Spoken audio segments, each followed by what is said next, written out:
Hello and welcome to शोध ज्ञान classes dear learners. आज बीएड तृतीय सेमेस्टर जिसका परीक्षा कार्यक्रम घोषित हो चुका है 22 जनवरी 2025 से परीक्षा होना सुनिश्चित है। आज हम बीएड तृतीय सेमेस्टर के अंतर्गत विषय ज्ञान एवं पाठ्यक्रम अर्थात नॉलेज एंड करिकुलम विषय कोड EDU बीएड 102 से संबंधित कुछ महत्वपूर्ण प्रश्नों को देखेंगे जो आगामी परीक्षा के दृष्टिकोण से आपके लिए महत्वपूर्ण एवं उपयोगी हो सकता है। इसी क्रम में नोट कुल 3 खंड अ, ब और स है। अभ्यर्थी को सभी खंडों से प्रश्न हल करना है। इसी क्रम में सेक्शन ए नोट सभी प्रश्नों का उत्तर दें। प्रत्येक का उत्तर लगभग 150 शब्दों में होना चाहिए। इसी क्रम में ए शिक्षा एवं दर्शन के मध्य संबंध, बी पाठ्यक्रम के संदर्भ में जॉन डीवी का विचार, सी सामाजिक आर्डर,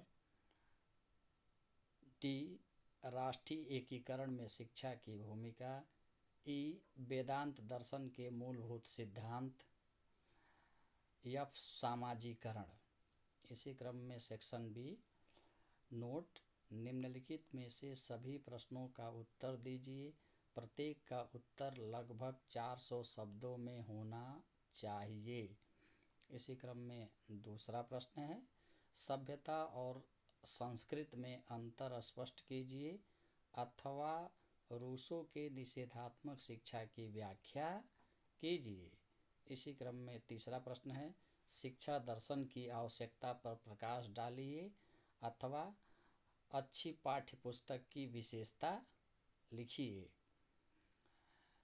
इसी क्रम में चौथा प्रश्न है शिक्षा के उद्देश्य एवं पाठ्यक्रम में क्या संबंध है, विवेचना कीजिए अथवा समूह गतिकीय से आप क्या समझते हैं। इसी क्रम में पांचवा प्रश्न है इस्लामी शिक्षा दर्शन के मूलभूत सिद्धांतों एवं शिक्षा के उद्देश्य का वर्णन कीजिए। इसी अथवा शिक्षा के सामाजिक एवं व्यक्तिगत उद्देश्य। खंड स नोट निम्नलिखित में से किन्हीं 2 प्रश्नों के उत्तर दीजिए। प्रत्येक प्रश्न का उत्तर लगभग 800 शब्दों में होना चाहिए। इसी क्रम में छठवां प्रश्न है बौद्ध दर्शन के मूल सिद्धांतों का वर्णन कीजिए तथा आधुनिक भारतीय शिक्षा में इसकी उपादेयता का वर्णन कीजिए। इसी क्रम में सातवां प्रश्न है आदर्शवाद एवं प्रकृतिवाद एक दूसरे के विरोधी दर्शन हैं, स्पष्ट कीजिए। इसी क्रम में आठवां प्रश्न है यथार्थवाद के अर्थ को स्पष्ट कीजिए। उद्देश्य पाठ्यक्रम शिक्षक विद्यालय एवं शिक्षण विधियों के संदर्भ में यथार्थवाद के अनुसार विवेचना कीजिए।